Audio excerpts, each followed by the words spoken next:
Hello?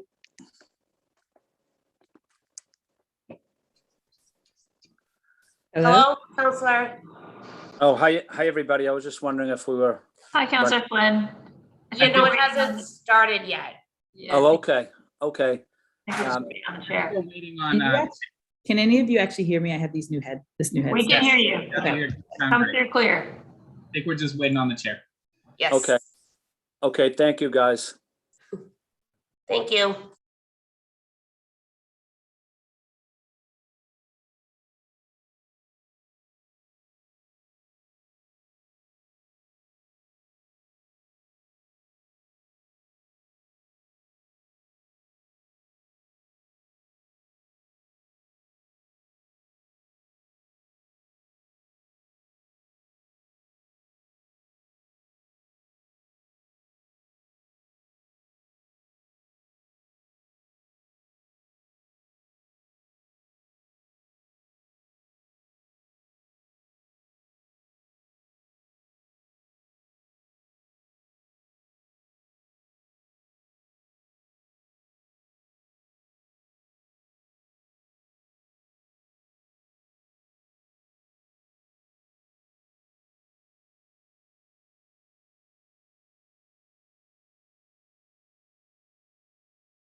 Hello, everyone.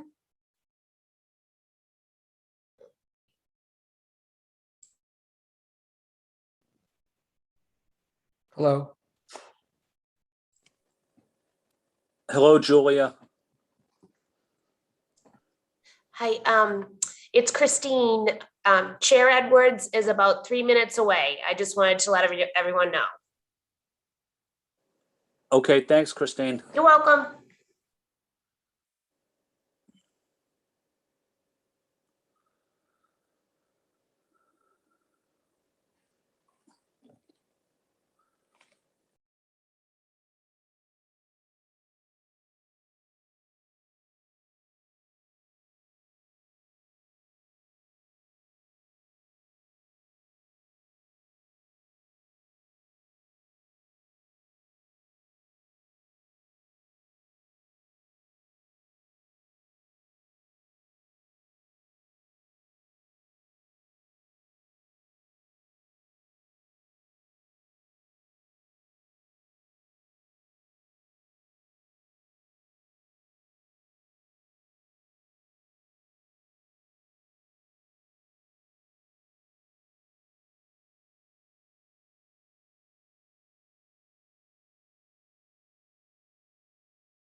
Hi, Councillor Flynn. How are you?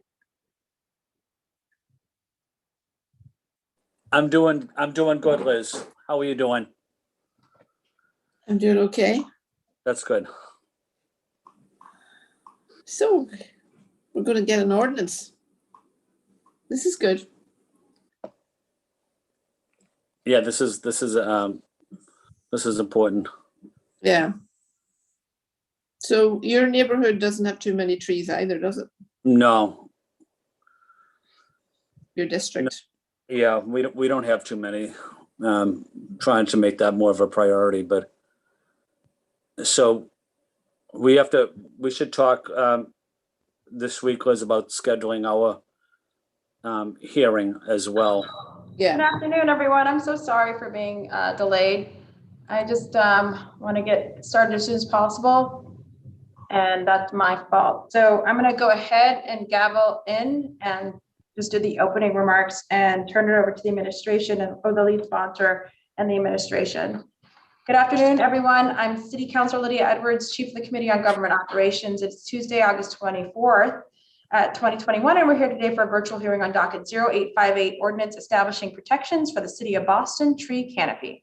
This was referred to the committee on July 21st, 2021. Councilors Arroyo and Councilor Braden are sponsors of this docket. In accordance with the Chapter 20 of the Acts of 2021, modifying the open meeting laws, we are having this hearing via Zoom. This allows for the City Council to conduct its regular business, but also balance with the current public safety needs of the moment. The public may watch this hearing via live stream at www.boston.gov/city-council-tv and on Xfinity 8, RCN 82, Verizon 964. It would also be rebroadcasted at another date. Written comments may be sent to the committee email at ccc.go@boston.gov and will be made part of the record and available to all councilors. The purpose of this docket is to establish protections for the tree canopy in the city of Boston by preserving the existing tree canopy and replenishing the depleted tree canopy. The docket establishes criteria for the removal of trees, both public and private, implements notice requirements, and establishes standards and timelines for tree replacement. Preserving and maintaining Boston's tree canopy will prevent adverse climate effects such as heat island effect, flooding, and air pollution, and will improve the quality of life for residents. The ordinance also includes provisions that would establish the Urban Forestry Committee and the creation of a street tree stabilization fund. The provisions of this proposal would apply to trees within the city of Boston that are located on city-owned property, private property, or in the public way. Joining us today, along with the lead sponsors, Councilor Braden and Councilor Arroyo, we also have Councilors Bach, Councilor Flynn, Councilor Baker, and Councilor, I think that's what we have. I'm sorry if I'm missing any city councilors. Councilor Flynn, I think I mentioned. And for the administration, we have Chief Mariama White-Hammond, Commissioner Ryan Woods, Liza Meyer, Chief Landscape Architect, Maggie Owens, Planner of Parks, and Max Ford Diamond, Superintendent of Trees / the Tree Warden for the City of Boston. The committee will also be joined by David Meshalem, Executive Director of Speak for the Trees, and Orion Kriegman, possibly maybe coming if Orion's here, and Executive Director of the Boston, who is the Executive Director of the Boston Food Forest Coalition. I'll now turn it over to the sponsors, Councilor Ricardo Arroyo and Councilor Liz Braden, for opening remarks, and then to my colleagues in order of arrival, then to the administration. Thank you, Madam Chair. I'll try and keep this short so that we can try to get on a timely schedule. So I'm very excited about doing this tree ordinance in partnership with Councilor Braden. We know that our climate is undergoing rapid changes, dangerous changes. We've seen the UN report, and we know that trees specifically play a role in a number of different issues that we are currently experiencing, including our rising heat island effects all throughout Boston. As a councilor for the southern part of Boston, so Rosendale, Hyde Park, and Mattapan, I know that our recent tree study came back and let us know that a little bit over a quarter of Boston is covered by trees, but most of the tree loss that has occurred has happened in my district, frankly, in our southern part of the city. The goal of this is to create permanent institutionalized structure to take care of our trees, to ensure that we're doing the necessary work to both protect and enhance our canopy. And so I think the chair, Madam Chair, did a great job sort of running through some of those pieces. But something that I think I would like to do just really quickly is thank both Somerville, Newton, and Cambridge, and the folks that we've spoken in all those different communities in terms of the elected bodies who have done similar work on these things in other places. Our tree ordinance is largely impacted and influenced by what Somerville has done and best practices from these other cities. And finally, I've had meetings with Mr. Woods about how we're going to incorporate the urban forest plan that the city of Boston is doing into this. The goal is to take all of the work that they're doing, the first, I think, tree census that we've really had, look at what the sizes of those trees are that come back, looking at the kind of input they've been receiving, and then craft this to be even stronger and better based on the work that they've done as well. And so this should work in conjunction to and with, and not opposed or opposite or parallel to. So my hope is that this gets very successful results for us moving forward. Thank you, Madam Chair. And thank you, Councilor Braden. Thank you, Councilor Braden. Thank you, Madam Chair, and thank you, Councillor Arroyo, for including me in this as a lead sponsor on this ordinance. This is an issue that's really near and dear to my heart. In Alston, we have persistent heat island effect because we have large expanses of asphalt and hardscape and very, very few trees. And I know many of my councillors' colleagues have similar experiences in their neighbourhood. I really feel that maintaining our tree canopy and incorporating trees into new development projects can contribute to a really robust green infrastructure that has many benefits. You've already mentioned them, so I won't repeat them, but there's health benefits, there's stormwater management benefits, there's removing the pollutants from our air. And this is a really critical issue, and I really look forward to this afternoon's conversation, and I hope that we will come out the other end with a robust ordinance that will really help support our green infrastructure in the form of our trees. And also, there's a huge need to educate our residents about the benefits of the trees. Many people think, homeowners sometimes think the trees are a nuisance, you have to take care of these leaves and it's a mess. But I really feel that trying to educate our population in Boston about the benefits of trees. I know we have many tree supporters, but we've also some tree skeptics as well. So I come to a balanced, well thought out ordinance would be really helpful in this space. Thank you. Thank you, Councillor Flynn. Thank you. Thank you, Councillor Edwards. I also want to say thank you to Councillor Arroyo and Councillor Braden for filing this ordinance, and again to Councillor Edwards for chairing this. Having a healthy urban tree canopy, it's critical in our city, not only for our quality of life, as trees not only keep our neighborhoods beautiful, but they also provide filters for pollution. They absorb excessive stormwater runoff. They provide shade during hot summer nights and other environmental benefits as well. We also know that lack of trees contribute to heat islands effects, which impacts neighborhoods like Chinatown and Roxbury. In my district, the lack of trees impact Chinatown, the South Boston waterfront, the Fort Point, where we see massive heat waves. We know that urban tree canopy can help reduce heat by providing shade, cooling off the air and reducing stormwater runoff.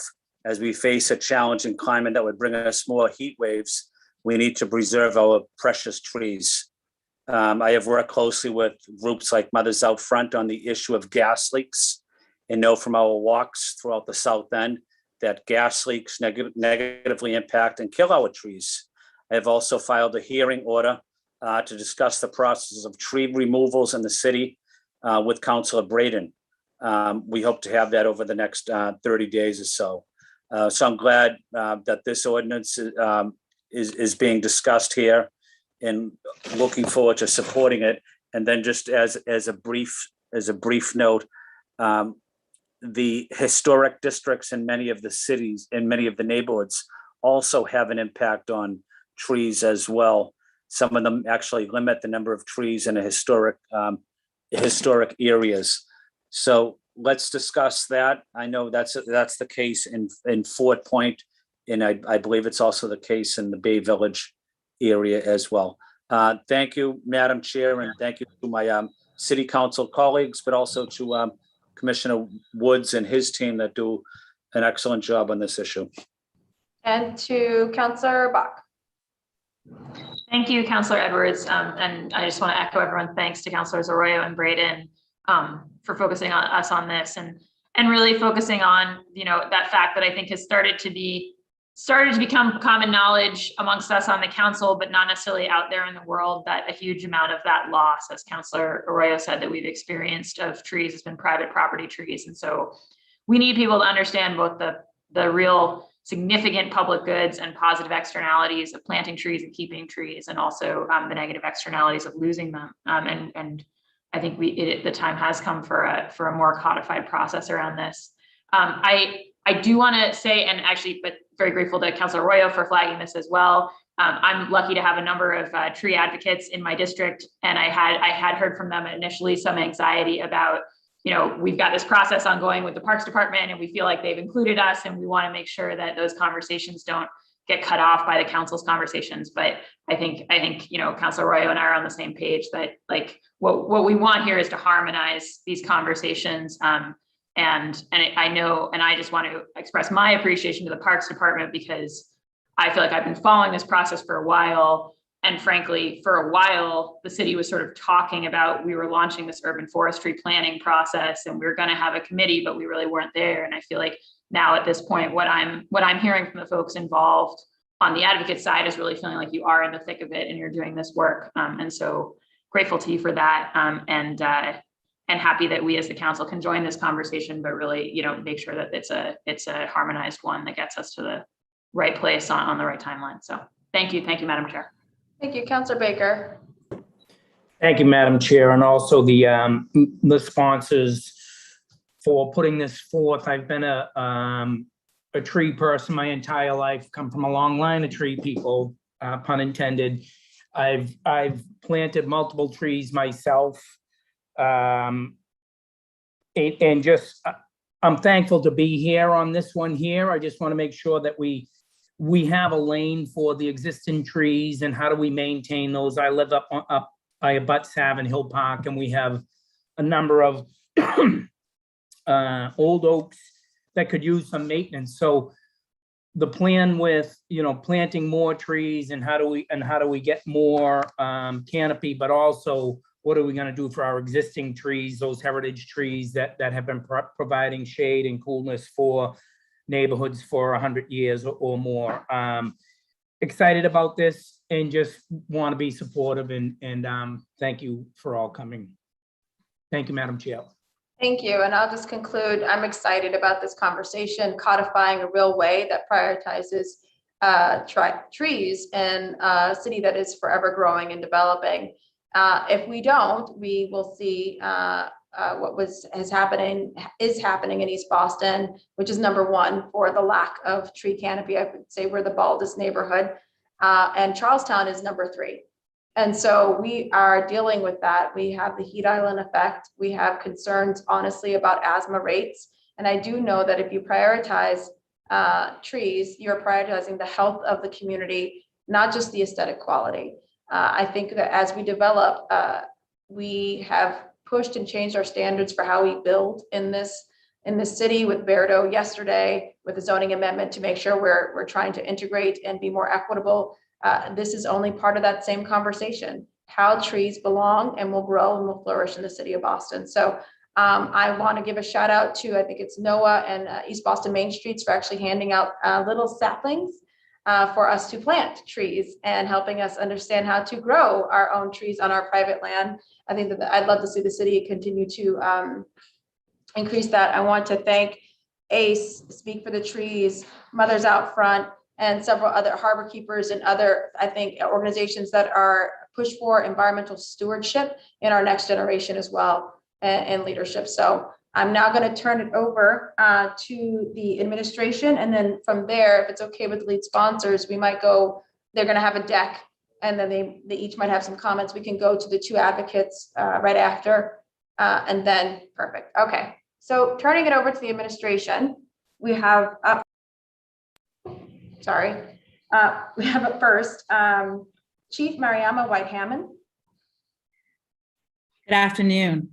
First of all, I want to thank the council as a whole, and particularly Councilor Arroyo and Councilor Breeden for bringing this up. I think this is a central issue. And I think, as has been said, I think there's more public awareness, but we need to do even more, just like some of the other issues that we're dealing with in terms of climate change. We need to move from awareness to action. And I think this ordinance can be in alignment with the work that has been moving forward to make that happen. As has been said, our cabinet has been convening an effort called Healthy Places, which brings both the Heat Islands work and the urban forestry plan together to look at how both of those, but both mitigation in terms of including more trees and adaptation in terms of making sure our most vulnerable residents are prepared for increased heat is one of the ways that we've been trying to move that forward. And I think that council, because I know that folks weighed in also in the budget process, as we've had some more resources available to us to begin moving some of that forward, and have been in conversation. I also want to say that I think, again, that these, as has been already noted, that this ordinance can move in tandem and really in alignment with the work that's already been going. I do want to note and maybe apologize a bit. I think as many of you know, I've tried to forge within our cabinet a new way of relating to the council and tried to have a much more collaborative process. We've done with Berto 2.0. I know that we've invited councilors Flynn and Mejia to participate in the Heat Islands work because they expressed interest, and with Councilor Bach on green jobs and historic preservation. I hope that moving forward, we could have the same kind of collaborative relationship on this work. I think we, in reflection, I would love to know which councilors are interested. We will loop you in as we have in other sort of core issues that the cabinet is working on, just so that there's deep alignment, and so that we don't possibly having two processes going at the same time that could sort of work at cross purposes. But I think that those conversations have already begun. I'm glad to see that, and we will make sure that within the cabinet, we think even more about how we can bring you in to those spaces that are already moving. I also want to just take a moment to thank Max Ford Diamond and really the whole entire tree crew. There is the important work of planting trees and maintaining trees, but I do also want to note that this summer we've had some pretty exceptional storms. We did not get the worst of it over this weekend. We didn't get what we were planning for, but I want to just also note that the tree division ends up being on call when those storms come, which means that all those 311 calls end up being directed over to the Fenway, and they are out making sure that our roadways are cleared, that our communities, which might have experienced limbs and yards and spaces, are relieved. So I do want to just note that the tree division has been working quite hard this year, not just on sort of planting and pruning, but also the very real effects of climate change and how it's also affecting our tree canopy and affecting the health of our trees. So with that, I'm going to hand it over to Commissioner Woods, who will outline sort of some of the work that has been going and the process that's moving. I've had the opportunity to attend a number of those meetings, including the equity group, that there's sort of three bodies that are moving together.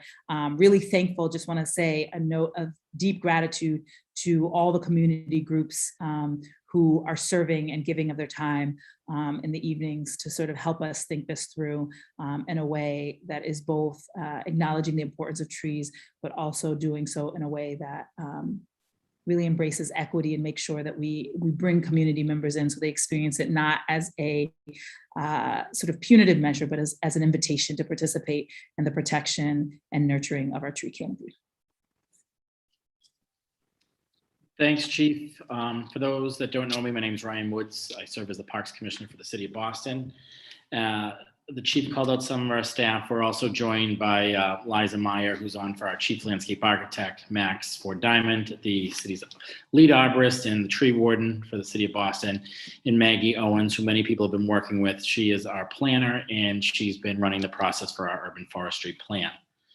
So we embarked on this exciting plan. We're grateful to the council for supporting the urban forestry plan, and we've been overwhelmed with the amount of engagement. Stoss Landscape Urbanism and forestry consultant Urban Canopy Works were selected to co-lead this effort as we come up with our first urban forest plan. This 20-year plan will set citywide goals for canopy protection, be responsive to climate change and development, and enhance the quality of life for all Bostonians. The Urban Forest Plan is a collaborative effort that includes a community advisory group, has interdepartmental working groups, and community outreach. Recognizing the environmental injustice exists in Boston, the planning process has support for communities that have been disproportionately impacted by environmental stressors. Planning is going to touch upon a wide variety of topics such as ecology, design, policy, practices, and funding. And the final plan of this document will highlight policy tools to control canopy loss on private property, as well as guidelines for protecting and expanding canopy, whether private property, on streets, or in parks. Over the past 5 years, tree removals on residential, private, and institutional property have been the main contributors to canopy loss. And this finalized plan will provide recommendations for canopy protection and expansion through proposed changes to the development review process, as well as new policies and ordinances, including draft language and methods of enforcement aimed at protecting and expanding the tree canopy.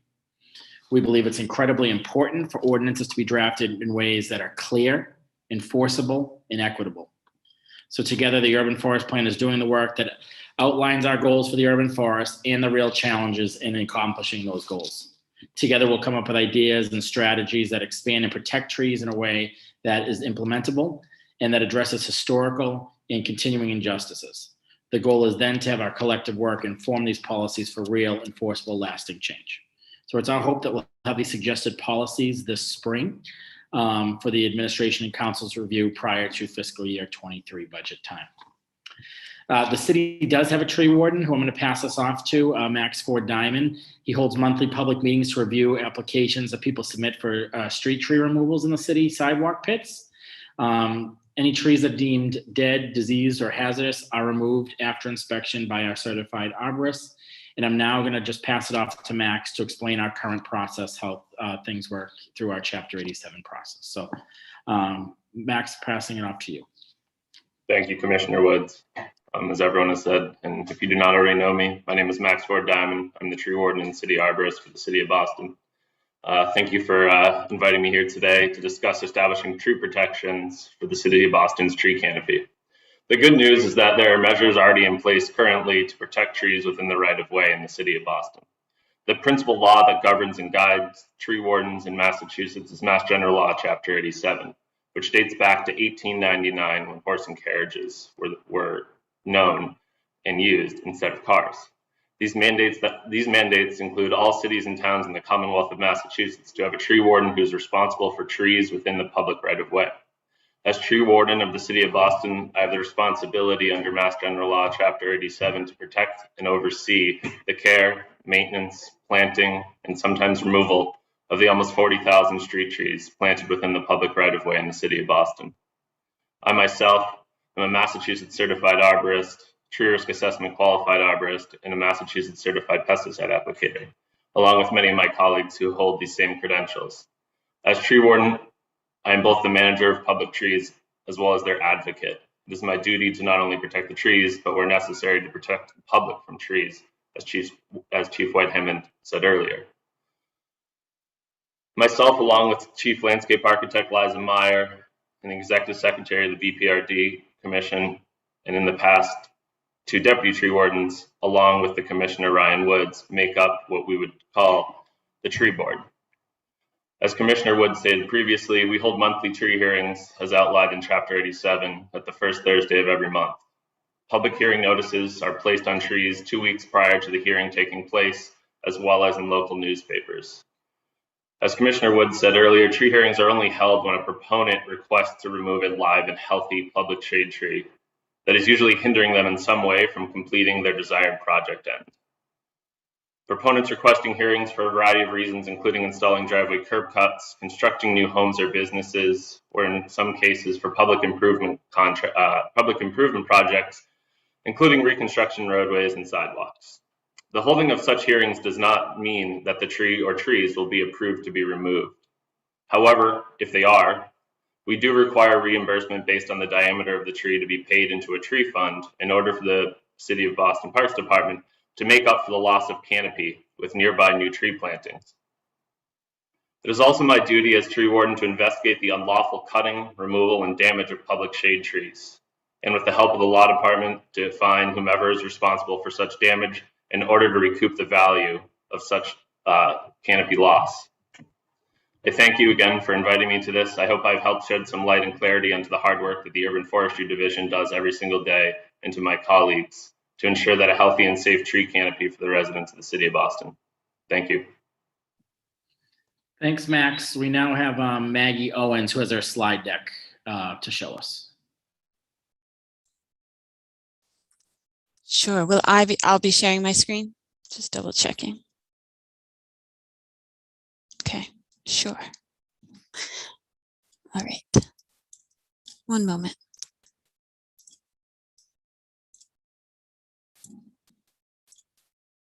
Here we are.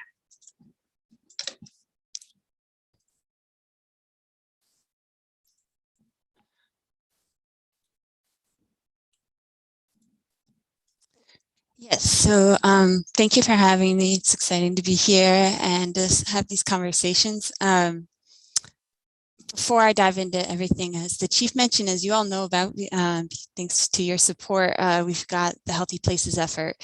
And for people who are less familiar, this is an effort to bucket 3 overlapping projects. They have really overlapping themes of health and climate resilience. And because we know engagement fatigue is real, and it's a lot to track 3 separate projects and such, we also want to do so that we're really coordinating, that these plans are not developing in isolation from one another. So this initiative is an effort to lower barriers to engagement and communicate more effectively and even pool resources. So coming together has started to pay off, and it's been easier to answer constituent questions, increase trust, and receive additional resources. So I'd just like to encourage everyone to sign up for the newsletter as well. Those watching, you'll receive the latest updates on the 3 projects along with ways to get involved. Now, what is the Urban Forest Plan? I'll be giving just a brief overview and then going into kind of the community advisory board structure, and then what's been happening lately. Without lingering too long, because I've already had some good introduction. The Urban Forest Plan is a framework for improving the health, longevity, and number of trees in the city. It'll develop a range of goals and strategies, policies that will nurture a sustainably managed and equitable urban forest in line with the ambitions and desires of residents, and in a way that goes beyond the utilitarian aspects of trees, but also speaks to the spiritual, cultural, and civic role trees and caring for trees plays in our lives. And to do that, this project is looking at all the trees, private and public, and it looks at all the caretakers of our trees, because this is an all hands on deck effort. So many people, agencies, organizations, and institutions are involved with keeping trees alive. And that's why we're looking at so many aspects: funding, policy, design, community efforts, workforce development, staffing, and more.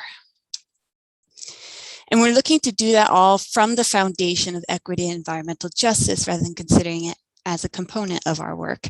And that's why it's been such a boon to have Dr. Nina Estrella Luna as our equity advisor on the consultant team. And also, there are too many people to name, but I'd be remiss if I didn't at least give a shout out to our amazing CAB members, the Office of Immigrant Advancement, the Office of Language and Communications Access, and the Equity and Environmental Justice Employee Working Group for their support of this work and helping make it more inclusive. Now, this project has 4 major pieces to call attention to as outlined in these different steps. And we're really in the information gathering phase, kind of sketching out what do people feel like is happening, what are the challenges, preliminary ideas. And you'll see that there's existing conditions and analysis. And I'd just like to point out that research is an iterative process for this project. We began some analysis to get conversations started with community members, but we will also rely on those conversations with community members to then determine where to push our analysis. In this way, we're trying to be very deliberate by holding this question: whose perspectives and values are represented in the stories told through analysis and plan development? Carrying that conversation through to the end of this plan will serve as a guardrail of sorts, reminding us that justice relies on deliberate consideration of narratives, and that deliberation will be baked into policy recommendations that will come out of this project. Now, for probably an unnecessary amount of detail, we're right here in the planning process. And I'll go over for some of the other community engagement efforts we're undertaking. But I do want to emphasize that as we go through the Community Advisory Board workshops and attend community meetings, if you haven't had a chance to participate, do not worry. We've got a long ways to go. This is a long project, and we're going to be doing more and more to engage people that haven't already been contacted. And we're coordinating closely once more with the Heat Resilience Study on strategies and modeling to ensure that these plans are complementary. So the Community Advisory Board, and I'll call that CAB, the CAB, are providing their perspectives, priority, and feedback on this project. They're also assisting in spreading the word about the project and help guide engagement efforts. We took a unique approach to this CAB by including the Intergovernmental Working Group and creating these 3 bodies under which together they form the Community Advisory Board. The mix of government, community representatives, and institutional representatives is really important in bringing everyone along together through this planning process, because as I mentioned, it's an all hands on deck effort to expand Canopy and maintain it. And collaborating partners, I have the definitions here, so maybe I won't read those, but I'll just call attention to, we know that we have to be intentional about centering voices from historically excluded and currently marginalized communities, and structuring participation and feedback in this way helps us to do that. Forming the Equity Council is particularly important, as there are often people or entities who've traditionally had access to this sort of work and sometimes come to the forefront of the work at the expense of those who may be living with the results of planning processes. And so that's why you also see this discussion, listening, relationship building arrow between the Equity Council and Intergovernmental Working Group. There will be efforts to continue to build relations and open channels of communication there. And all in all, it's about 70 people on the Community Advisory Board. We just had our second Community Advisory Board workshop last night. Now, one of the major things the CAB is helping us with right now is assessing the state of the urban forest using this matrix of a sustainable urban forest. We do this over the course of 3 workshops titled The Trees, the Players, and the Management Approach. After the workshops, the project team will be synthesizing everything we heard from this group and diving into some of the topics deeper. That can take multiple forms depending on the topic. We could be establishing focus groups, have more one-on-one interviews, have the IWG tackle certain topics in their working group, or have additional Equity Council meetings. We'll also be doing peer city research. But we need to get through the workshops first to determine the best steps there. And if you'd like to take a closer look at the matrix, we've got this online along with all the information I'm presenting here today.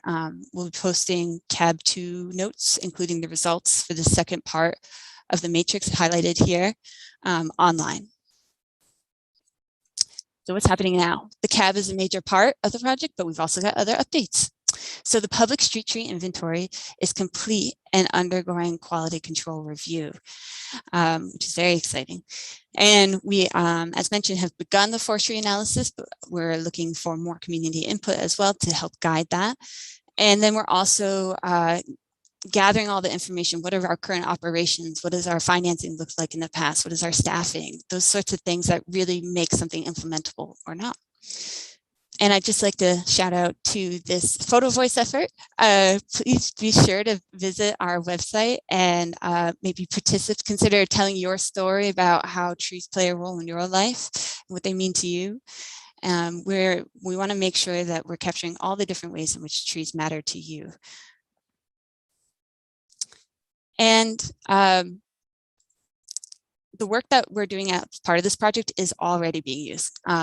It's not like we're just going to go through this planning process and then work begins. We can begin doing things as this goes. So we're not only building relationships with people, but we also have data such as the public street tree inventory that is providing a window into the wild street tree population. So this database, once again, is still under review, but it's immediately informative to the tree division's work and like understanding where open pits are, the conditions of trees, etc.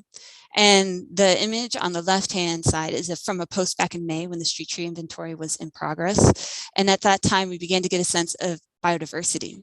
We produced charts for the top species of the neighborhoods that had been inventoried at that time. And we saw that honey locust was super dominant in most neighborhoods. And so things like that, it's really interesting. The project's breadth and the fact that it's Boston's first urban forest plan means we'll be making interesting discoveries throughout the project that are critical to strong policymaking, and we'll be sure to keep you updated along the way, whether that's through Healthy Places newsletter or other avenues. And just a reminder, if you are interested in exploring some of the data and resources here that I've had in this presentation, most of that is online. Thank you.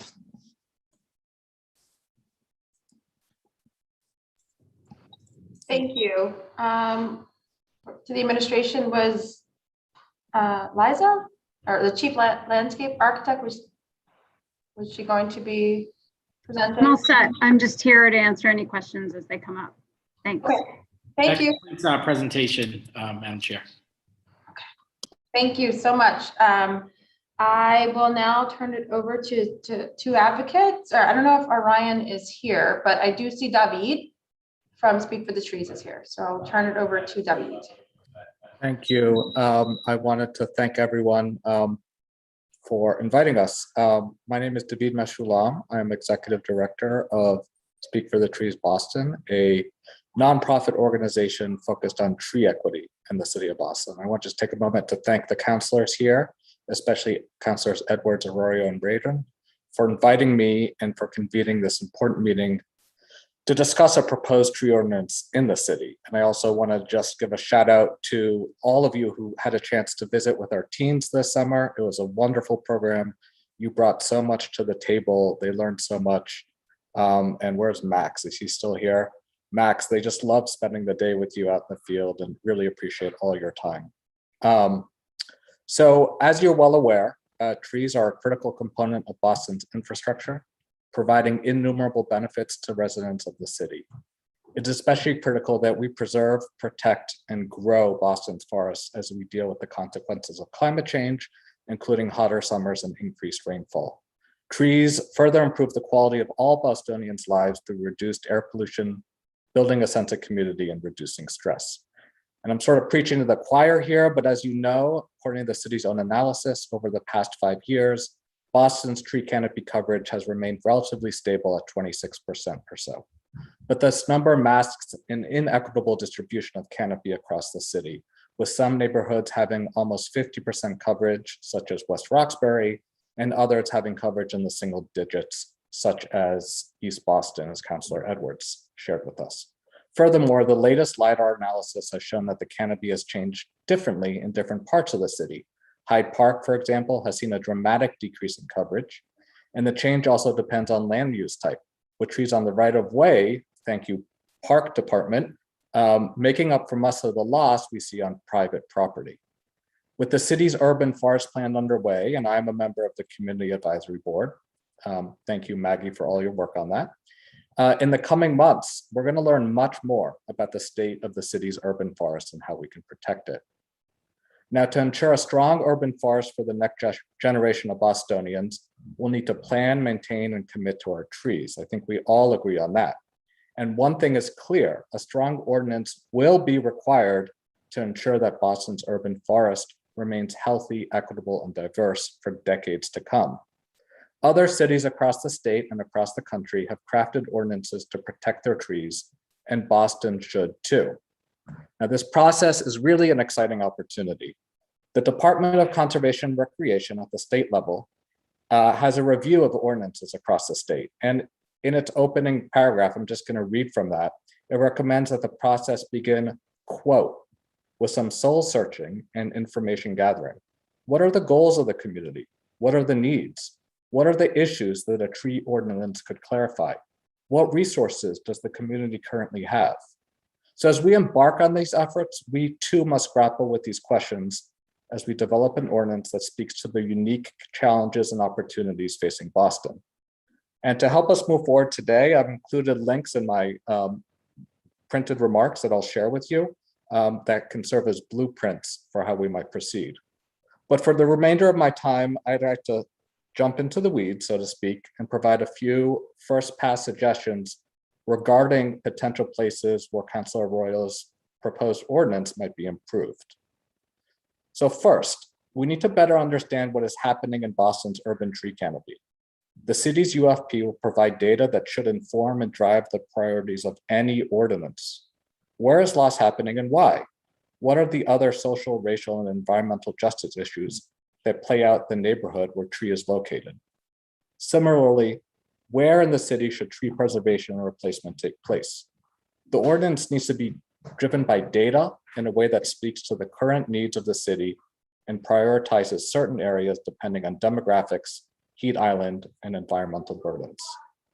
Second, oversight of the tree protection needs to be better aligned with the city's zoning and development processes and should be tied to the permitting process, especially as it relates to the BPDA. This must include an assessment of all the trees on our property and a preservation plan before any permits are issued. Third, the street tree stabilization fund needs to be better defined to include activities such as education, tree planting on private property, and other maintenance and care costs associated with private and public tree planting. I might suggest this might also include opportunities to provide stipends for individuals who sit on the Urban Forest Committee as a way to ensure equitable community representation. Fourth, specific sections from the ordinance should be added, removed, or amended. So first, I believe all large trees provide important ecosystem benefits. Therefore, no distinction should be made between individual invasive and non-invasive species. Second, significant trees should be defined as trees above 6 inches of DPH, not 8 inch. Third, specific to section 715.13, subsection 2E and F, I believe those sections should be removed or amended. Those are the sections that discuss home-owned properties on 1, 2, and 3 unit trees. There should be much stricter enforcement, 1, 2, or 3 unit owner-occupied buildings. There should be much stricter enforcement among all property types in Boston. Fourth, I think there should be a separate classification for so-called heritage trees, trees that are 24 inches or greater in diameter at breast height, or trees that are significant historically, as these trees are irreplaceable. These should face a much higher barrier and fees for removal, as no number of replacement trees can ever replace the ecosystem, health benefits, and social services that these heritage trees provide.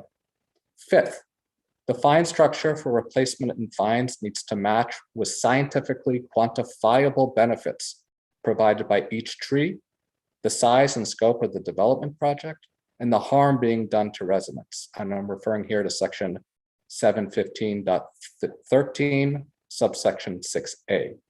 And finally, I believe that most of references to chapter 87, as Tree Warden Ford Diamond mentioned, can be removed as they're redundant. Reference to chapter 87 should only be made when the city's ordinance extends beyond the requirements of the state. I also believe there's an opportunity actually to expand chapter 87 to other public trees, including park trees, and that's under the purview of Commissioner of Parks and Rec, Brian Woods. And I also think, as mentioned earlier, there should be an audit of chapter 87 hearings that might inform how this ordinance has been applied and how it might be improved throughout the city. 6, I think cities such as Baltimore, I've looked at their ordinance, have an ordinance that protects what are called microforests, or tracts of land of a certain size, where several dozen trees provide communal benefits. In such cases, many smaller trees provide benefits that are greater than the sum of their parts. Boston should consider a similar ordinance on city-owned and private property. I also believe, 7th, that the ordinance should consider several best practices informed by International Society of Arboriculture, or ISA standards. Among these to consider that were not in the ordinance were a definition and incorporation of the critical root zone, which is the area underground where roots might be impacted. Second, there should be no tree topping on any project, so that's not allowing the removal of entire top of trees. Third, there should be tree protection during construction through the creation of additional barriers, oversight, and fines. So when I was in New York pre-pandemic, I noticed that there were these large structures that were sort of these crates, 2x4s, that were protecting trees during construction. There weren't these wraparounds, so a tree would actually be protected if a large piece of equipment came by. And finally, I think there should be policies incentivizing proper tree care and planting, not merely punishment for removal, whether in this ordinance or in other policies or plans. One example might be providing tax rebates for the maintenance of significant trees on private property. So I will remit these comments with the links to whoever is the right person. I believe that might be Councilor Edwards, and I thank you for your time. Thank you so much. I'm just gonna check again. We've been joined by Councilor Julia Mejia as well, and just checking to see if, okay, I don't think the other panelist is here. So I'm happy to kick off a series of questions from the councilors. We can start with the lead sponsors to go through whatever questions, suggestions, or to respond to some of the suggestions from David. And then we will do our best to get to public testimony. We do have, and I want to acknowledge the amount of emails that we received from many people in the community. Thank you so much for writing about our tree canopy. And we will then go to public testimony after a round of questions from the councilors to allow for the public to engage as well in this conversation. Before I kick it off for questions, I see Councilor Mejia, you're on camera. If you want to do some quick intro, some comments, and then we'll go to the lead sponsors.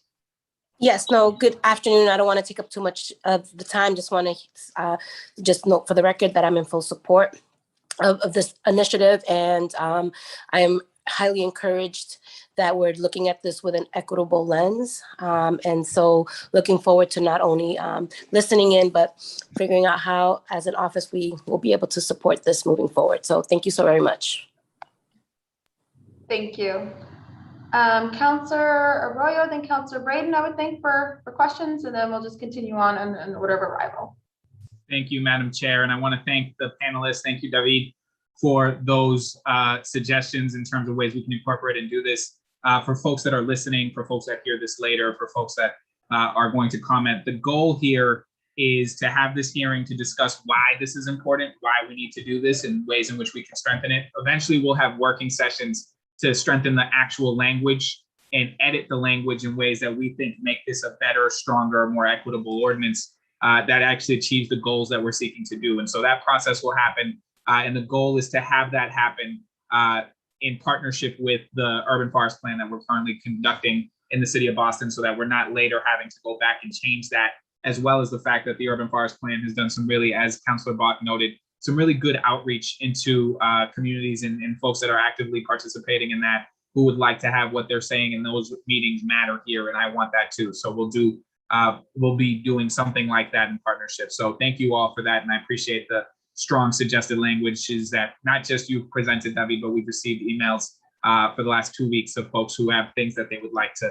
see in this. And so there's certainly space for all of that. Really quickly, I'm going to go to Commissioner Woods or whoever is the appropriate person, might be Chief Mariama, who might make sense for these. But what is the department's current capacity to oversee tree removals in the city? Sure. So right now, tree removals are on street trees when they go down. So we have a crew in-house of 4 people that do removals to clear evacuation routes as tree emergencies happen overnight to make sure everything's clear. But dead trees that just exist in the tree pits, we do contract that work out. So we have a contracted firm on board to do regular removals. And what is the department's current capacity to enforce state regulations on public shade trees? We have our one tree warden that does those hearings once a month. So there is that one city tree warden that oversees that process. Okay, and so one of the major components that I think where the council is going to have to be helpful on this, and obviously in partnership with the administration, is advocating for dollars to make sure that what we put on paper and what we do actually has the resources that it needs to succeed. And so with that in mind, and obviously this could change because the ordinance itself could change, but what additional staffing could you foresee the Parks Department needing for effective tree canopy protection? So, Councilor, I can speak to that just a little bit. We are actually looking at this in light of the resources that we've already received and the work we're already doing on green jobs. One of the questions we've been asking is, do we expand the tree department by itself, or do we also potentially expand the capacity of our maintenance, our parks maintenance, to also potentially do tree work? And I'm not saying we've landed on a answer. I know that Councilor Bach and I are planning to go to Philadelphia to look at what some of the work that they're doing with their conservation corps. We've been having some internal conversations. And we will obviously have to have, include in that conversation, some of our union representatives. So, I mean, I think one of the larger challenges is tree support and maintenance right now is a relatively small group. And the question is there the capacity to grow who is able to support some of that work? And it actually is not just a conversation around trees. If we want to put in more native species, do we have the capacity to train and support our maintenance staff to do more of that?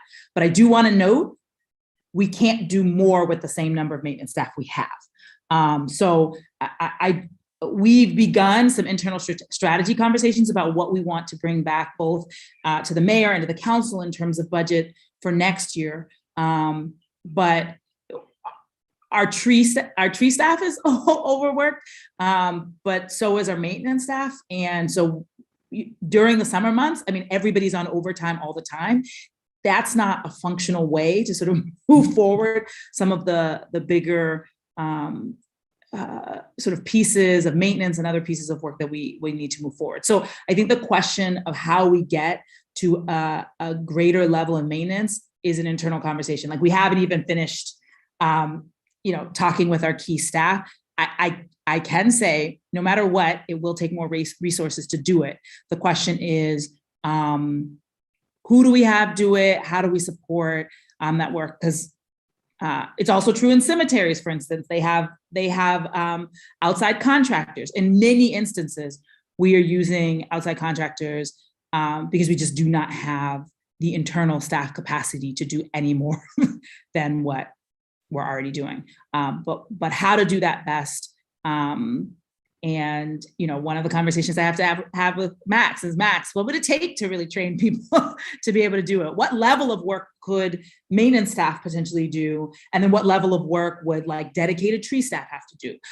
But we're glad you're asking the question. Love to talk more about what the right strategy is and what resources would be required to do it. Yeah, and it sounds like the department's putting thought and effort into how to best maintain that, which is really the goal. I'm aware that you're going to need more resources than you currently have to do more work, right? Like that's just how that's going to have to happen.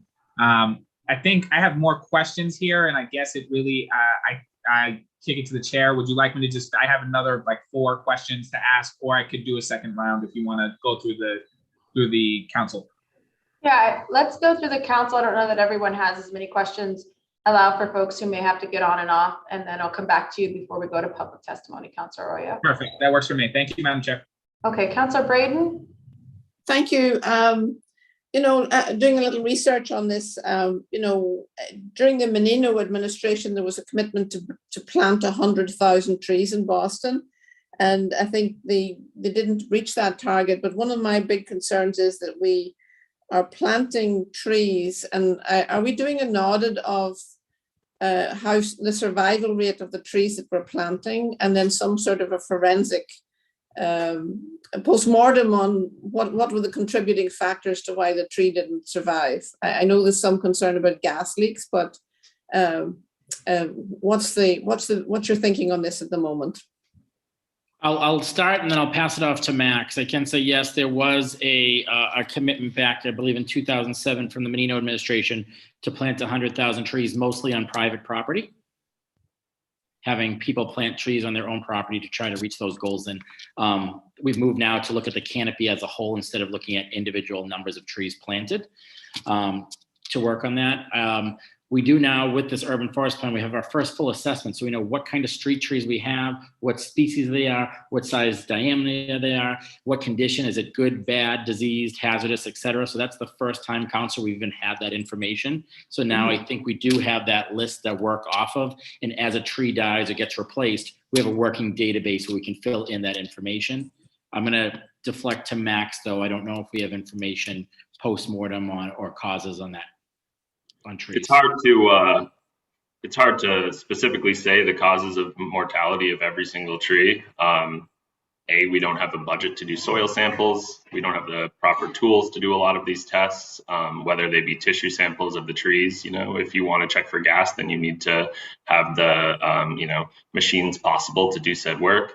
We do track the mortality rate of our new trees that were planted. We do warranty inspect them every single year for the 2 years after they're planted to make sure they're alive and hold our contractors accountable. We even track the watering trucks that go out from our contractors to water the trees. We look at species of trees that do well and others that do worse. At the time of new planting, I've in my 11 years here, I've tried different species of trees at the recommendation of other tree wardens and landscape professionals. Some have worked, some have not worked, so we look at those figures and we go back to see, how we can, further diversify the canopy in the city. But as Commissioner Wood said, having an actual tree inventory for the first time will actually make us able to run reports and to, see where our statistics are. The most important thing, of course, in the tree inventory is keeping it updated. That's the hardest thing for us to do right now. As we said, there were only a staff of 4 people and only 2 arborists. So, just keeping those kind of numbers intact is a challenge in itself. But we're definitely always looking, to increase it and to, reduce our number of tree mortality. Very good. And just out of information, is there a more successful tree in this? I know we want biodiversity, but are there particular species that survive better than others? I think you could say honey locust is probably our most successful tree in the city of Boston. Yeah, I saw the graph. Not, 15, 20 years ago, it was Norway maple. Acer platanoides was the most common tree planted in New England in the 1960s and 70s. We've learned our lesson that from Asian longhorn beetle that is probably not the greatest avenue to go down. We have to further diversify what we have. But a tree that survives and can handle the urban conditions it's a hard thing. It's a hard, Yeah. And then the other issue, and someone's already mentioned it, the issue about heritage trees. Like I think they require special handling and a special commitment to try and preserve them and keep them. It's such an awesome sight to see. In this neighborhood, we have a copper beech that must be 150 years old, and it's just a magnificent tree. And I just think that they're so much part of our community that they're old friends who are walking around, and we want to make sure that they survive in more adverse conditions as we're facing in the neighborhoods across the city. Anyway, that's all for me now. Thank you. Thank you. Councillor Flynn? Councillor Flynn? If not, going on to Councillor Bach. Thanks so much, Councillor Edwards. I think wanted to start by just underscoring what Councillor Arroyo said about resources. I think there's, the more we talk about the urban forestry as green infrastructure, the more we recognize that I think the scale of staff that we have on like our public works infrastructure and everything, like we couldn't get along with what we get along with on the trees side. And I just think we've got to transform that. And I'm really excited. Chief White-Hammond mentioned it, but sort of the fact that I think the council was able to partner with the administration to pass this green jobs money, and the fact that that's $4 million that doesn't run with the fiscal year exactly, right? That instead runs through the duration of the American Rescue Plan deadline, which is like more like 4 years. And I should say, I hope that there will be more added to that total. But for this time being, what's good about it is I'm encouraged at the idea that as the committee does its work and collaborates with the council around this ordinance, as Councilor Arroyo said, that there will be some money that's there to hit the ground running even before the FY23 budget process. And so I think that's an unusual flexibility, right? We don't usually have kind of like sums of money that are crossing those fiscal year barriers in the way that we do right now. And so I think that's exciting. And I think it's incumbent on all of us to really devote a significant amount of that kind of green jobs, conservation core, whatever you want to call it, focus on the urban forestry space, because we know we've got a crazy shortage of arborists. We can't hire for all the spots that we've got. We want to be producing those here in the city of Boston. We want to be having our youth grow up into those roles. And then also, I think that, as the chief said, we have to recognize that there is some work that is sub-arborist level, but that people learning, it could really build our capacity, that it could put people on a path to some of those other, to maybe like actually becoming a certified arborist. And if, because they're not here, I'll just say, for Councilor Flaherty, certainly, because I heard about it all the time in the budget process from him, there's a lot of frustration on our side of the council sometimes that in order to get a tree pruned, we have to contract that out, right? And there's a strong feeling of like, we should do more of this stuff in-house, but we can't do more with less. So I just want to strongly say, I think we've got some good resources underway here, but we're going to need more. And I'll definitely be a supporter of that, both in the American Rescue Plan side of things and in the city council's budget process. I also want to say to the department that I'm excited about this idea of sort of collaboration and getting to the right thing in the ordinance, even if it takes a little longer. I know we haven't gotten there yet, but there was a very successful working session I felt earlier this week. In fact, I guess it's yesterday, time is funny, on Birdo 2.0. And I feel like we should just recognize that that's a case of something that the department had like meetings and working sessions with stakeholders on for basically a year prior to, maybe arguably longer, someone can correct me, prior to kind of landing at the language we're at now. And it feels to me like that was time well spent. So I think with this also, balancing the urgency with the sense of the need for time well spent and talking to stakeholders at the outset is important. I guess I have a question for the department, and then I have a question for David. So my question to David would be, in terms of comparisons to other cities, are there any other cities that are far enough along in having passed an ordinance that you're sort of seeing results? Or is everybody still at the stage that they passed them so recently that we don't really have the data yet? I couldn't be able to tell you specifically. I'm happy to dig into that. There are cities where the value of trees it's more deep rooted in their city. So I'm taking Portland, Oregon, for an example, where I believe they've had an ordinance for decades versus years. I know, for example, the city across the river, Cambridge, has only had an ordinance for a couple of years. So I'm not sure we see much beyond just noise. That's a great question. I would have to go back and look. I also, a couple of years ago, there was a city councilwoman from Vancouver, British Columbia, who came and spoke and shared the ordinance that they had passed there and the difference it made. I'm just getting a text here that Pittsburgh and New York City have ordinances that might be worth looking into. So it's a really good question. And looks like Maggie might have an answer. Great. Yeah. And I just strongly think that, like, with any of these things, we always have to be asking ourselves, like, what are we trying to achieve? What's the delta that we think will happen with the ordinance that isn't happening without? And it's always hard to measure counterfactual, but to the extent we can tell what's going on in other places. Maggie, did you want to weigh in on that or anything that I said? Yeah, I just say, what's cool about our consultant team and having the community advisory board is that we do also have Urban Canopy Works and American Forests who have done a lot of policy making around the country, and they'll be helping us do some of that Peer City research in the different avenues. So Peer City for maintenance might be different than Peer City for ordinances. And so it'll be really fun to take a look at all of our partners. And I'm sure that those cities that David just mentioned will be coming up again. Yeah, that's great. No, and we've been talking to American Forest and the sort of Green Jobs Conservation Corps conversation, and they're really a great resource. And then my last question is a little bit sort of putting out into the public space a thing that I have heard whispered, which is that, like, I think historically we've had a challenge sometimes. Like, one of the reasons why we often ask abutters if we're going to put a new street tree in is that an abutter who's opposed to a tree has several ways to sort of surreptitiously kill it. And unfortunately that is a practice, right? When you don't have that buy-in, they put a nail in, they do, various things that sort of kill the young tree. And then it's like, oh, what do you know? Trees keep dying here.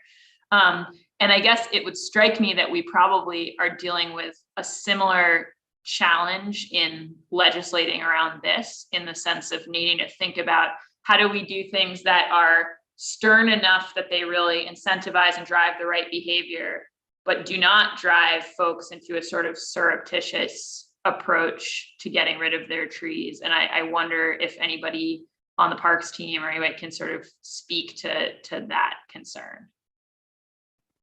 I also want to sort of add another layer that I just think, I haven't been in government long enough, so I think I just still say what I think, and maybe I shouldn't.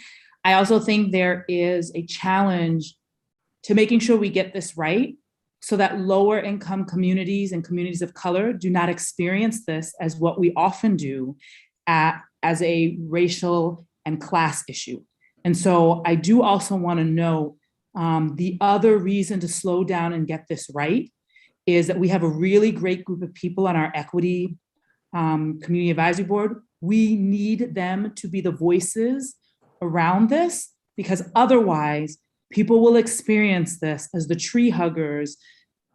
And there's all the issues of gentrification and people feeling like they no longer belong in the city. And if they feel like it is people who can afford to stay, or people who have come to the city relatively recently, putting forward regulations that make it hard for them to stay in their homes and afford to take care of their homes, it will be negatively received. So there's no way we get the kind of planting we need on private property or the maintenance on private property if this is not something that the whole city feels like we're joining in together to save ourselves, and not just the agenda of one group or another. And so I think that's something we're really, really trying to do in the way the urban forestry plan has been put together. And I think, again, I know that Maggie already mentioned, but Dr. Nina Estrella Luna has been instrumental in helping that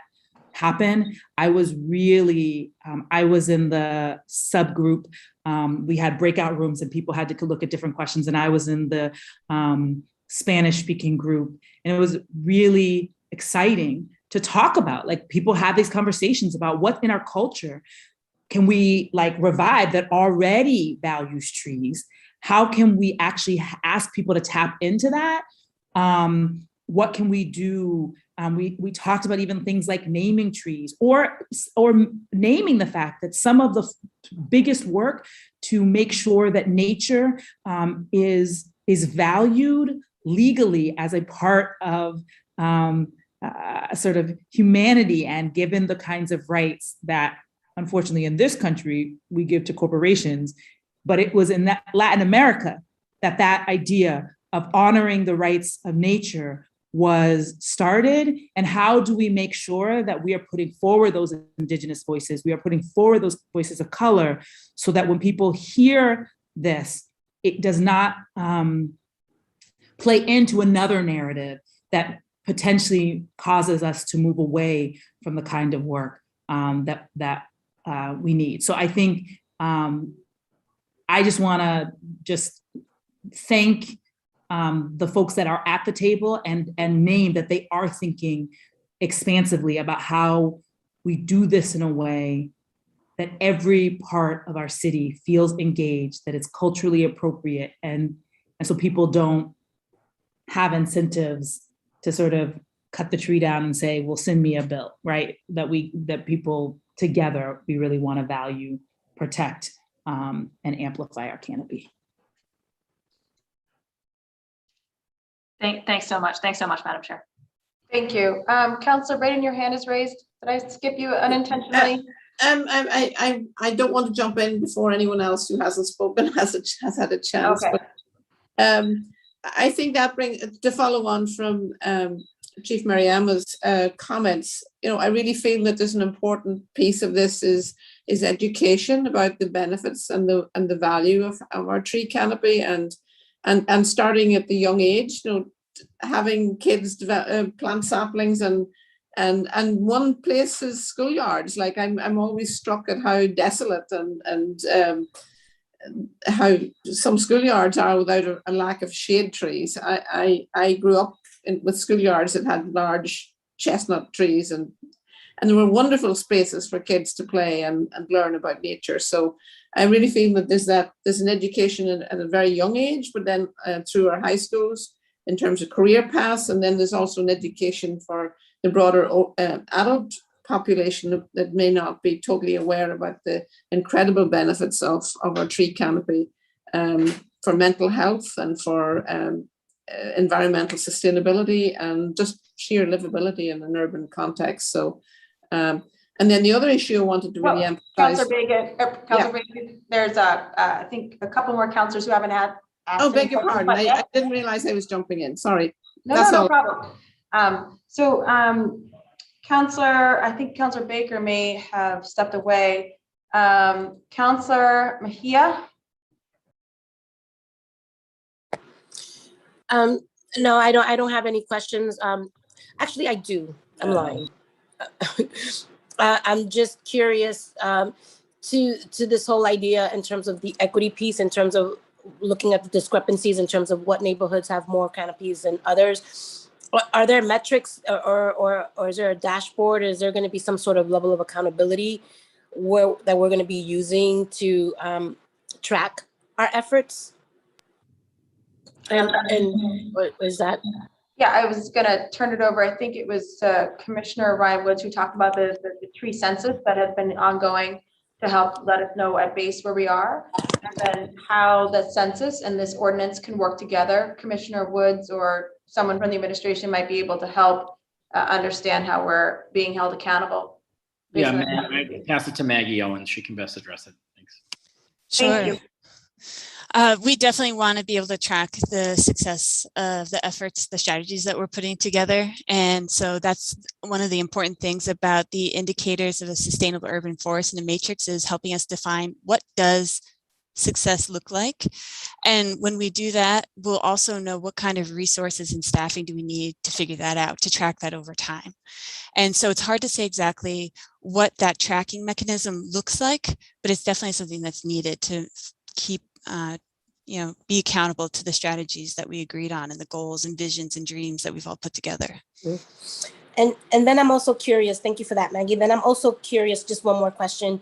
In terms of the communication rollout and the level of engagement, I think it's important. And Chief Hammond, I'm so incredibly grateful that she is in this role, because she understands that, this whole conversation around equity. But I'm curious about the level of engagement that's going to happen with communities of color in particular, in terms of public service announcements, like how are we communicating this to the larger community? Because some folks are saying it's great to have tree canopies, but we're out here dodging bullets.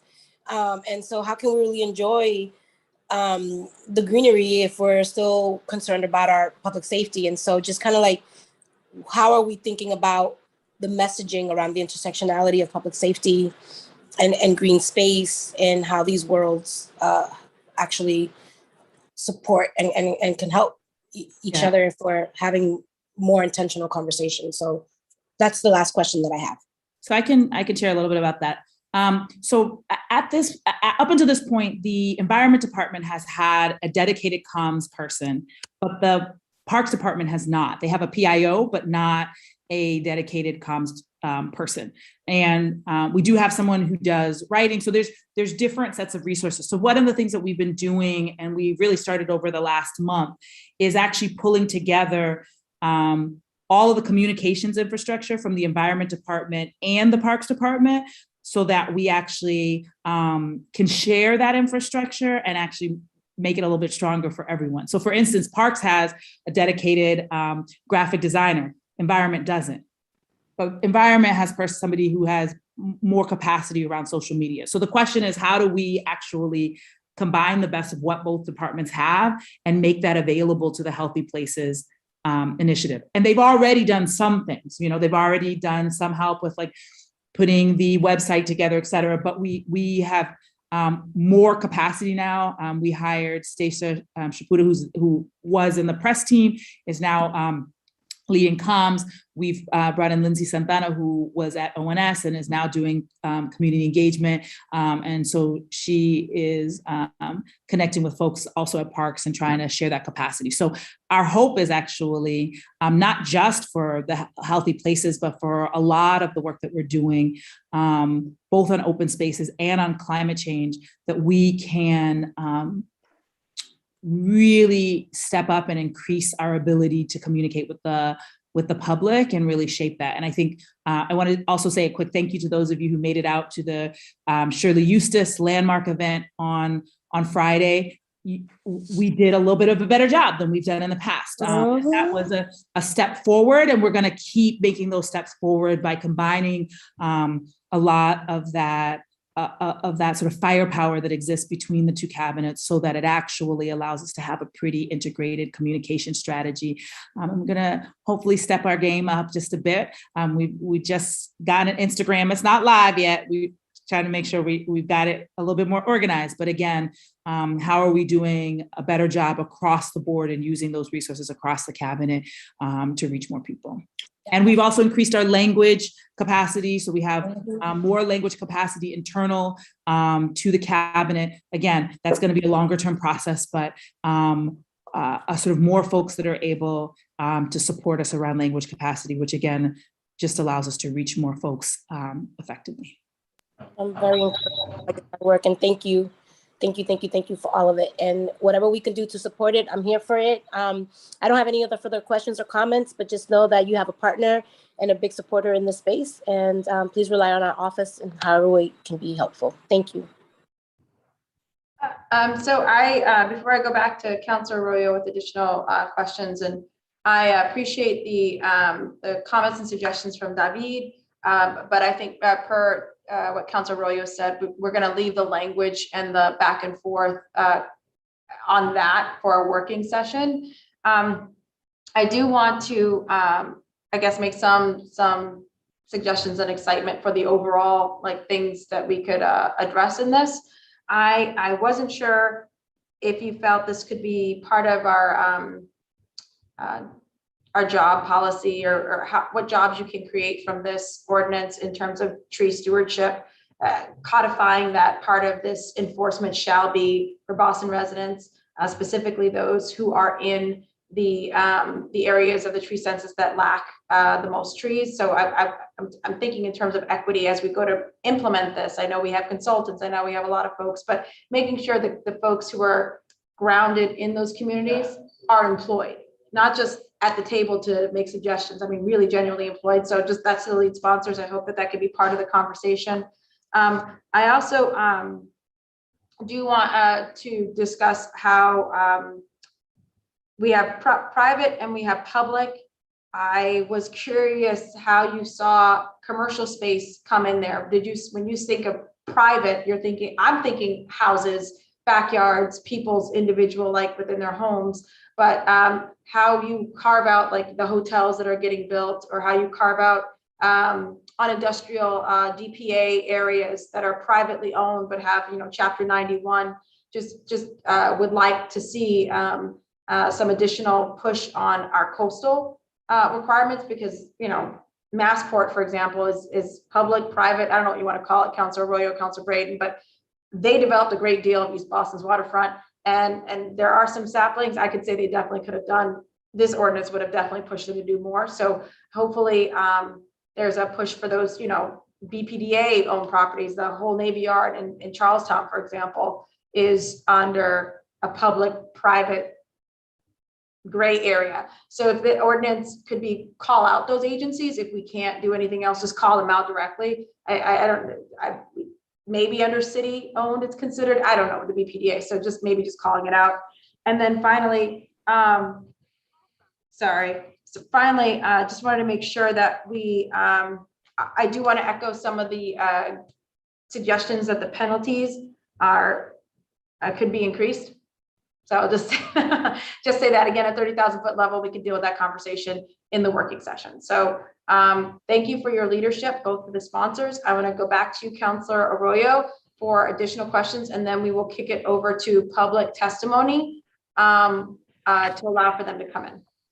Thank you, Madam Chair. And I want to keep this short so that we can get to public testimony and not keep people waiting much longer. But yes, literally all of these suggestions, keep bringing them. I appreciate every suggestion we get, because eventually when we get to a finish line on this, I want this to be the strongest, most complete version of something. And I've always believed that none of us is smarter than all of us. And so it makes sense to make sure we bring all that stuff in. To the point of the urban forest plan and working that in. So my questions regarding that, and I'll make this quick. What kind of data is the urban forestry team collecting as part of its analysis? And how will this inform the recommendations from the urban forestry plan? Max or Maggie, do you want to talk about what we have so far? Yeah, I'll start. So as part of the tree inventory, we had consultants who are certified arborists go out and walk every single street in the city of Boston to look and find where all of our street trees are, as well as all of our empty tree pits. They also assessed the trees for health, safety concerns, made notes about them so that we can compile all that data and know where to start, basically. As you know, we're a reactionary division. Everything we do is based on requests. So the data gathered as part of this inventory will actually give us an oversight as to how we can move forward and increase our canopy, as well as our tree health and the diversity of the trees that we have. It also tells us canopy cover in that neighborhood of what we as the city own, or as we as the Parks Department oversee within the public right of way. And I'll just add that we have the public street tree inventory, which gives us a nice fine scale understanding of trees and what's going on there. And then we have the canopy analysis that looks at the tree tops across the city, regardless of private and public. And so we do have two different levels of information available. I just want to make that clear. But in general, we have that data that we've collected or are collecting and going through quality control, but we also have things that maybe are less traditionally considered data. And we consider that to be like community members' lived experiences and what they're seeing happening and why it's happening and all that. So I just want to emphasize that we're also collecting that sort of data, which is often the missing piece in getting things to work. I appreciate you emphasizing that. That's really important to me as well in terms of crafting this. And then for a final question, will the city be reviewing and creating a database census for private property trees in each neighborhood? And if so, when and how will this be completed? That would require a lot more resources. Okay. And it would require, and I think there's two pieces. It's resources, and then we can't just walk onto private land and start documenting. So what Maggie mentioned is we can take aerial views and be able to sort of, kind of like have some sense of like how much square footage or what percentage of the city has greenery of it over it. But to get to that level of detail would require both power that we don't currently have to just walk onto people's, property, and second, require a level of resources that greatly exceeds what we have even aspirations for in the short term. Okay, fair enough. Thank you. Thank you. So we're going to go now to public testimony. Folks that are signed up or at least requested the link, I have the Emerald Necklace Conservancy, Margaret Renault or someone representing them. Then Joanna Hines. And then I have a Nancy Aleo and a Sarah Freeman. So we can bring them over to panelists right now. And I think it's NALEO is Nancy. If the Conservancy would like to go ahead.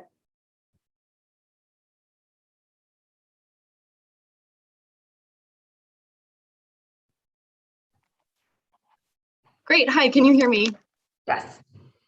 Hi, thank you so much. My name is Erica Holm. I'm a Forest Hills resident and the field operations coordinator for the Emerald Necklace Conservancy. We think an ordinance would be a great tool to protect trees, especially on private land where there has been significant loss. I have three main concerns with the ordinance as it's written right now that I'd like to be considered in the working sessions. The first has to do with the operational realities. Our forestry division already lacks support in terms of both monetary and human capital to conduct the level of tree care our city deserves.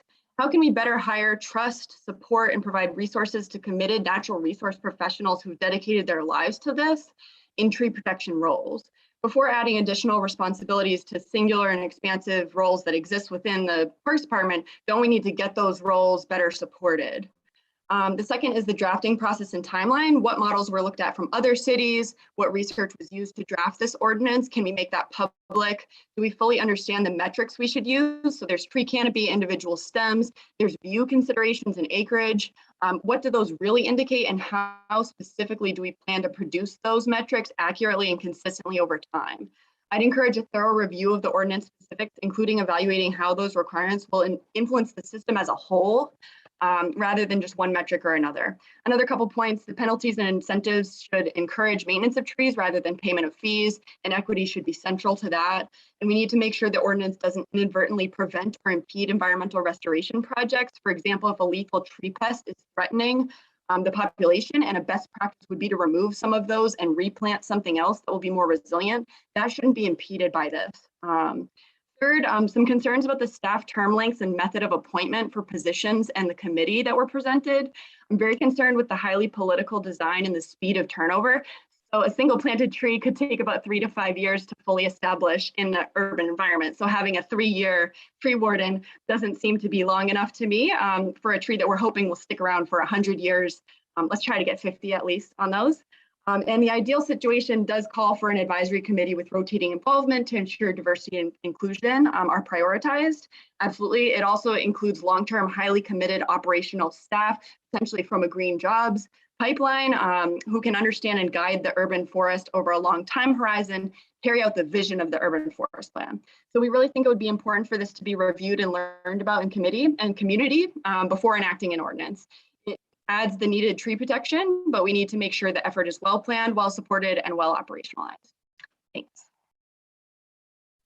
Thank you. Joanna Hines.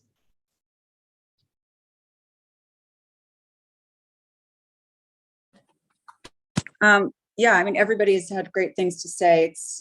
Let me just turn my other one off. And I'm glad that this conversation's happening. But I think the biggest point, I mean, I have so much I want to say, and I'm not going to take up the time with all of it, but we need a moratorium on all tree cutting until we have a plan. Anything else is lip service.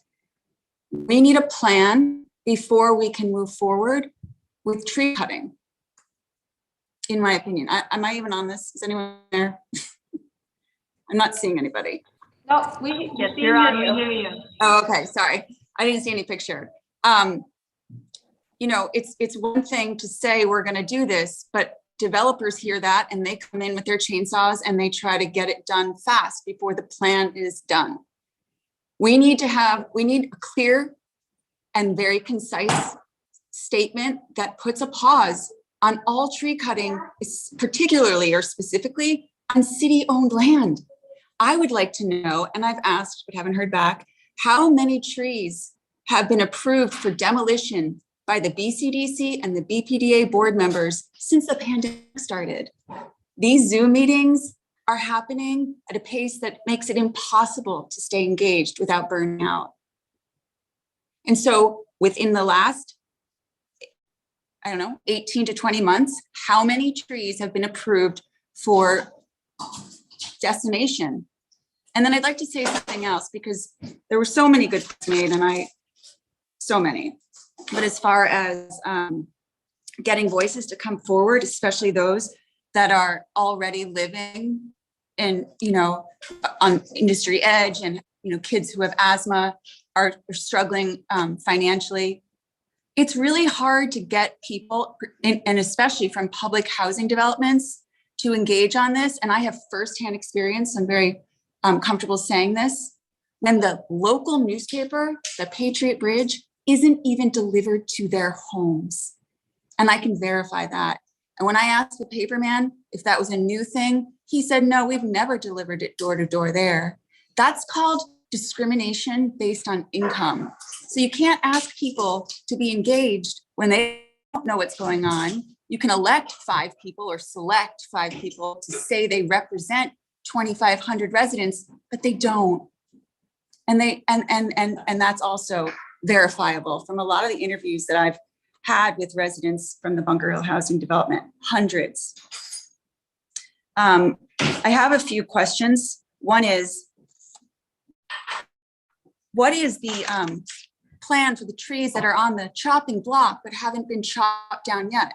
Because on Boston Housing Authority land alone, there are over 1,000 mature trees that will be cut down if the city doesn't step in. So I just have a hard time reconciling this path forward and sort of neglecting what we have now. And I'd like to ask also, when it comes to educating the public, that's huge. Like, people need to understand what's at stake, that our very air is at stake, that the way we feel in our bodies when we can't breathe well, that's at stake. And that will impact everything we do. I just want to know, do the counselors, do the members of the commissions, do the city employees, I mean, I say this broadly, but do you see that there is a difference between a heritage tree and a sapling? Because in Charlestown, we're losing 340 trees. And I say that because we're losing all of them. And we're having them replaced with a few more per tree saplings that will never make it. Because the 27 acres that's there today, only 9 acres of that is hardscape. And when this development is done, it will be 21 acres of hardscape. No, I'm sorry, 23. So we're not just losing trees, we're losing open space, and it's not for the people that live there. It's for the 1,700 market value rentals that will take up 75% of the hardscape. A little nugget will be left for the people that live there now. And that just feels wrong. So I hope that the city, the people that we trust to protect our rights to breathe, please turn that off, we'll do something, do anything. But I think having some sort of moratorium so that we can make a plan before we have nothing to plan around because the tree's gone would be a really good idea. And also, if there are open lots on industrial edges, just because they're underutilized doesn't mean they can't be used well and made into urban forest parks. So, like I said, there's more, but, and then the last thing is the companies that you guys use, the city uses to take trees down, for instance, Maltby tree. I just read a report in February or in January 2020 on record. I asked the developer, Leggett McCall and the EHA, how many trees were on the parcel, because no one else did. My city councilor didn't think to ask. The state rep didn't think to ask. The BCDC didn't think to ask. Nobody asked, are there any trees on this piece of land? There were over 350 at that time, 80 to 100-year-old trees. Nobody asked. And when they were asked, they punted. They didn't provide an inventory until November. But guess what happened in that period between? They hired Maltby and took down dozens of heritage trees. And I have the reports to show it. So when we're, outsourcing these groups to take care of the dirty work, the tree cutting, we need to understand the language that's being used when we, there in this report, there was a police detail, there was an airlifting. The cost was over $33,000 just to kill these trees that weren't sick. They were just in the way. The trees aren't in the way. We need to work around them because they're part of our infrastructure. And then I just want to say one last thing, and it's very emotional actually, this whole thing. Back to the idea of getting voices to come forward. At the tree meeting that was held on March 15th, and really it was just a tree presentation with some political sponsors. At one point, the head developer person, the representative Adelaide Grady, said, and this is a quote, Leggett McCall is prepared to walk away from this deal if the tree issue isn't put to bed. So if I'm someone who needs a new home and I don't want to live with mold, I'd like to keep my trees, but it doesn't seem like I can have both.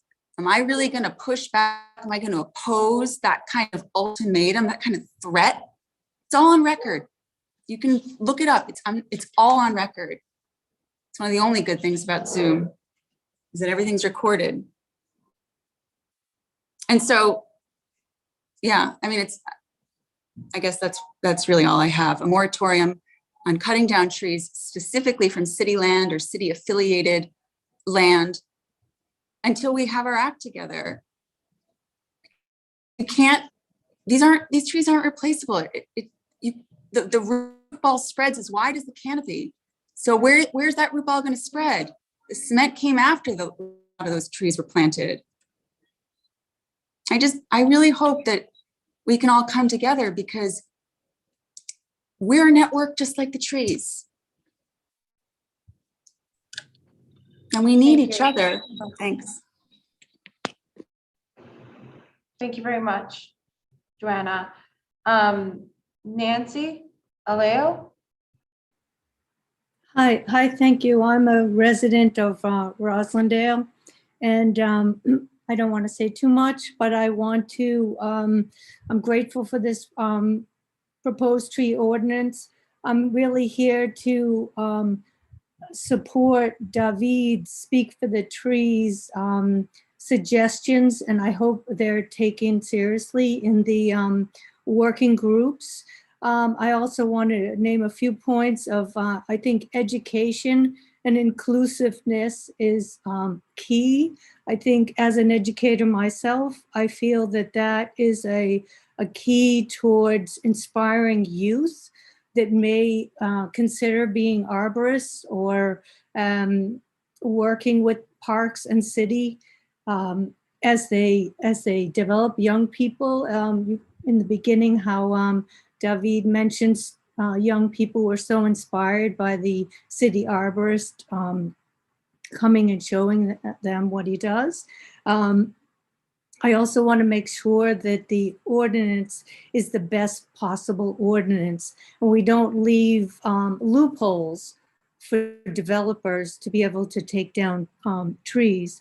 I want to give one example of a place in South America, Buenos Aires, Argentina, that has the most amazing trees in the city because of a urban landscape city person who had a vision. The trees are enormous. If you've never seen them, please look them up.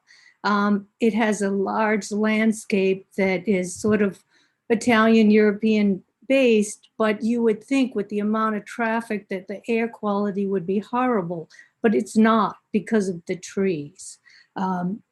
So that's one thing I want to mention. Plus, what the last person, Joanna, mentioned about the moratorium, while we are working on this ordinance, developers are moving forward.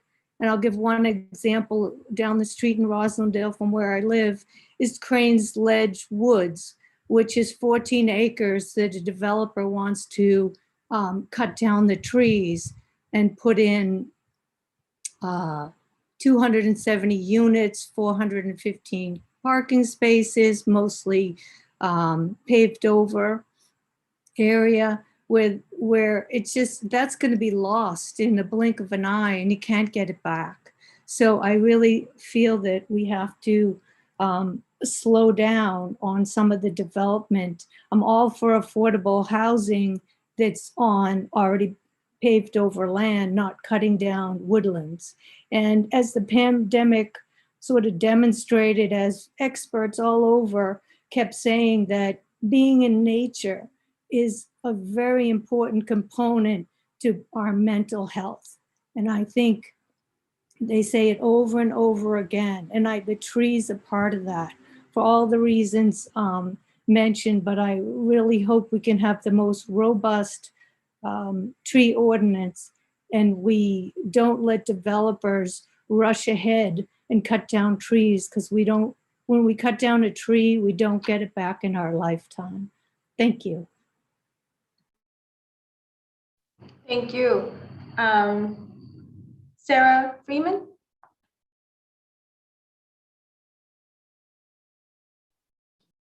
Hi, everyone. Thank you for having this conversation. I think it's hugely important and will come as a surprise to no one that I'm very supportive that Boston get a tree protection ordinance in place. I'll use a quote that you've probably all heard before. The best time for a tree protection ordinance was 20 years ago. The second best time is now. But let's take the time, and I'm glad to hear Councillor Arroyo talk about a working group for the details. Let's take the time to really make it meaningful and get it right.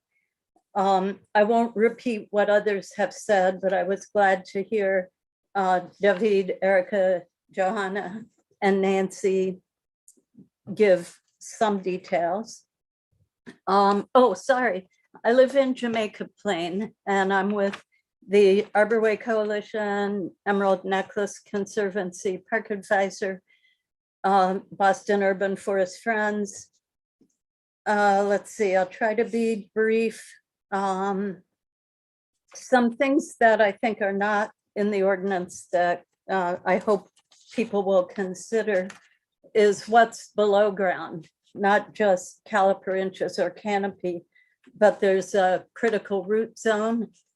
And a landscape architect friend described it as biomass when you're looking at what you would potentially lose if you lose a tree. And I like the idea of a moratorium until we figure out what we're doing. A few closing comments. I don't know if you saw recently, there was an article, I think in the New York Times, about Athens, Greece.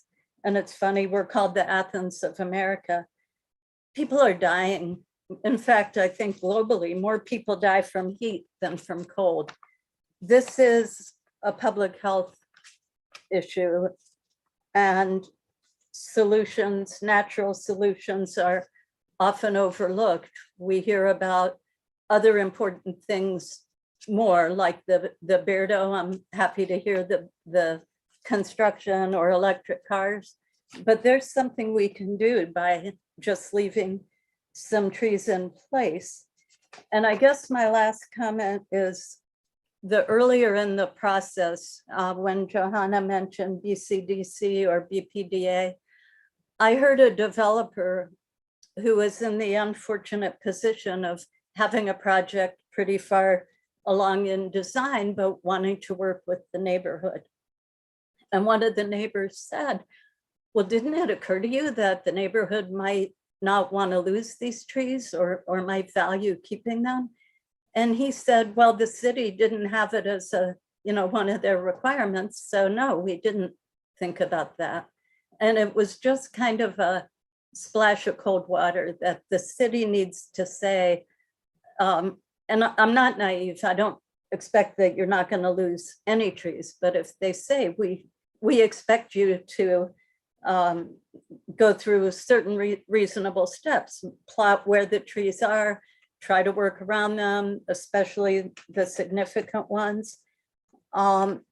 There are ways it can be done. And I want to just say on the record, as Nancy did, I'm for affordable housing. Want our communities to not displace people or not have people living in unhealthy, poorly maintained housing, but we've got to find a way to have both.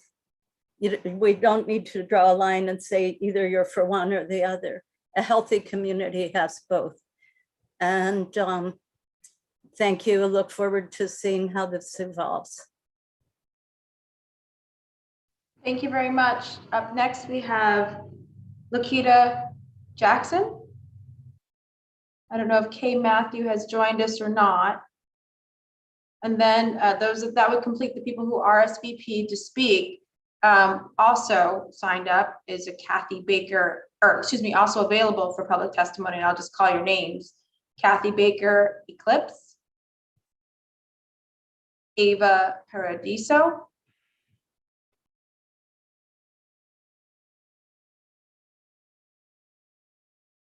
so I think LJ.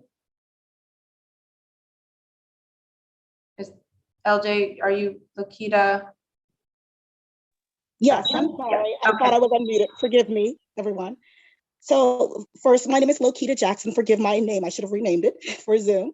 But thank you to Councilors Arroyo and Braden for filing this ordinance. And to you, Councilor Edwards, as chair of this meeting. I appreciate it. I'm excited about the ordinance. I do realize that I may be sharing some quick points with preaching to the choir, so to speak, but just to state, for every acre of mature trees that we have, it absorbs about 2.5 tons of carbon every year and releases oxygen, of course, in exchange. And so I know that the previous one or two people mentioned Crane Ledge Woods, and so I just agree with what they said, as well as what Johanna mentioned as far as the request for a moratorium now, because that particular woodland is under threat. But I completely also agree and support David Meshulam's suggested points. And I also appreciate Councilor Braden's public education point, especially for adults, as well as all the way down through youth, at the intersection of Councilor Mejia's perspective on communities of color dealing with other vices that can sometimes overshadow the understanding of the urgency of tree preservation or protection or expansion. And so one of the things I wanted to put forth was just to agree and really ask for those future public communications to seriously consider, that you would seriously consider and integrate concrete, relatable examples of what climate change impacts looks like on the average citizen, especially the BIPOC community. Because to Councilor Mejia's point, I know she went to a serious situation extreme as far as dodging bullets, but even if I were a single mother raising a couple of children, climate change, if I don't really know the impact and what that looks like, its effect directly on me or my children, probably would not be on the top of my priorities list. And so for future communications, I offer that suggestion that there will be concrete examples in those communications as part of the education of the adults. And I know it's not unique to the BIPOC community, but historically speaking of how we have more struggle with just surviving in life in the city of Boston and beyond, it's important that we make it relatable so that the urgency of the climate crisis is conveyed and communicated and understood by all Boston residents. And then in addition to that, I just wanted to also point out that I understand that there's more planning that needs to go around the ordinance and healthy spaces. But I am curious as to where we are now with understanding under what conditions do you foresee the private tree removal applications being denied? Because as I read the ordinance, and again, I understand there's more planning, but as I read the ordinance, I didn't understand or see anything explicitly stating the conditions under which private tree removal applications would be denied. So I'm curious about that. Thank you. Excellent points. Thank you so much, Ms. Jackson. Up next, I think I had Eva Paradisco. Oh, it looks like my camera's not working, but hopefully you can hear me. So I'm Eva Perdiso, and I work with Speak for the Trees. And this summer I had the pleasure of working with 15 Boston Public School students and teaching them about urban forestry. And I just really want to place an emphasis on getting youth involved in this process, because I truly believe that the students I worked with learned so much this summer and created such deep connections with the trees in the city of Boston.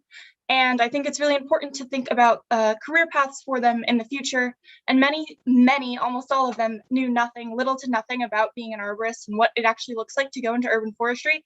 And by the end of the program, we had multiple students who were very interested in becoming an arborist. So I think it's so important to continue to create opportunities for youth because they really are the future and they care so deeply about the city of Boston and the tree canopy. So thank you. Thank you. After Eva. May I just interject real quick? Because there's one of our youth is here as a participant. I just want to call out that Carly is in the room listening to this, and these teens really do care. Well, good. I'm about to call on folks to speak, and Curly was going to be one of them. Just making sure. Yep. Okay. So up next we have Curly Pierre and Yvonne Lallier. Apologies for if I didn't pronounce names, but if they can bring them over and they can say some brief remarks. And then I'm going to turn it over to the lead sponsors who will, unfortunately I have to leave, but the lead sponsors will be able to conclude this hearing, and we'll note that we will have a working session to clarify and perfect the language.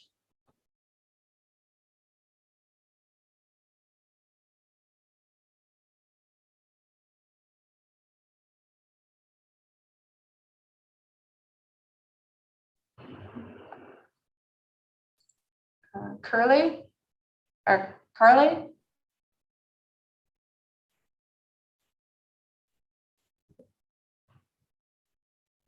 Pierre? And right. If not, then I would go to Yvonne. Hi. Hi. Good to be here. Thank you so much, Councilor Arroyo and the whole council for having a hearing on this issue. I live in Lower Roxbury next to the Maniacasi Boulevard, and I'm still very thankful for the council to have had that hearing that allows us to stop that devastating project that was going to get rid of 250 trees. I support all of David's comments. I think he's right on target. I support Johanna's moving testimony of the trees in Charlestown. I've been there, and wanted to also point out that Councilor Lydia talked about the responsibility that the state has to have with the trees that are in the 32. I give money.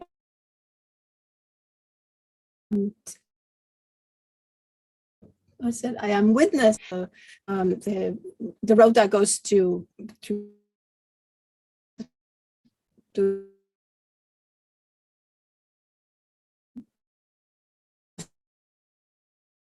down, and how and the trees are definitely not taken care of.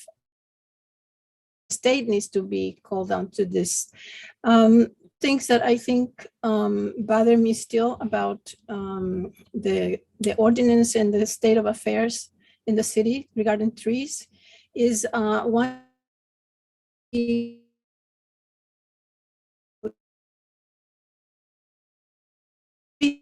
here years, and I never get a yes whether they were, whether the accepted or not.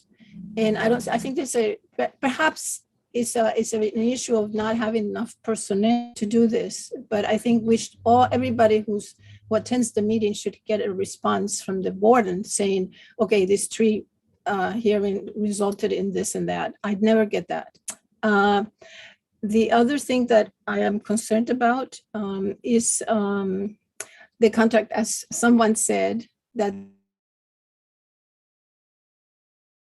trees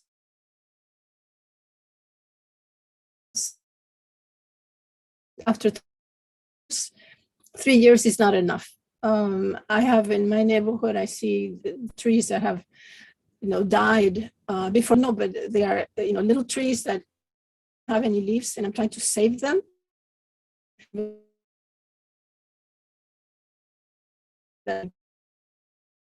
going to save it because I noticed that they would die. The communication between the community and the city and the warden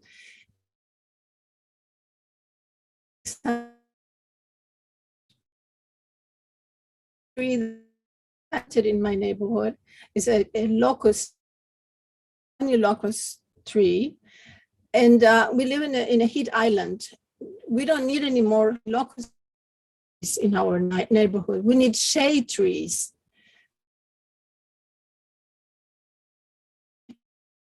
Wrong our neighborhood, and I don't know how that was done. Here was split, and it had already yellow leaves. The bag of water was empty. I had to put 15 gallons of water. There's a sign that says this tree needs so much water, but I don't know who they contacted to make sure that we take care of the trees. I think that I don't know how you could do that in the ordinance, but that there should be some communication with the neighborhood when a tree is planted, so we all know about it and that we know how to take care of it. The other thing, finally, the last thing that I wanted to say is that I think the property of the BPDA should be considered public property, because this is considered a private property. And every time I see a proposal, a request for a proposal from the BPDA, it shows not a single tree in those lots that are being given for development. And I think that's an issue that needs to be addressed at the BPDA, that the trees that are existing on the property that they want to dispose of should be accounted for before anything is proposed. And I think I'm done. Thank you so much, everybody. And thank you for hearing me. Thank you. And I hope we get to this. I also want to support, of course, Sarah's comments, and that we should have a moratorium. I think it's something that we really need to look at, because this is a serious issue, especially in our neighborhoods where we have so few trees. Thank you so much. I'm done, but I can keep talking. I think Councilor Liddy. Madam Chair, I think it's me or Councilor Braden now taking over for the public comment part. Okay.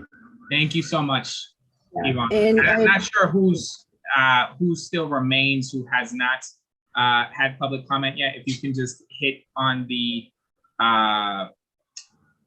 Zoom, if you can raise your hand so that I can call on you if you have not yet spoken.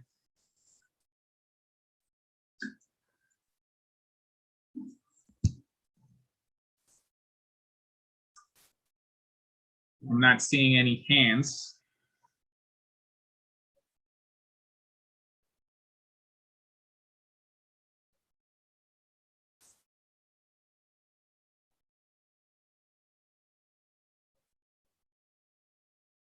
I'm going to give it a couple minutes.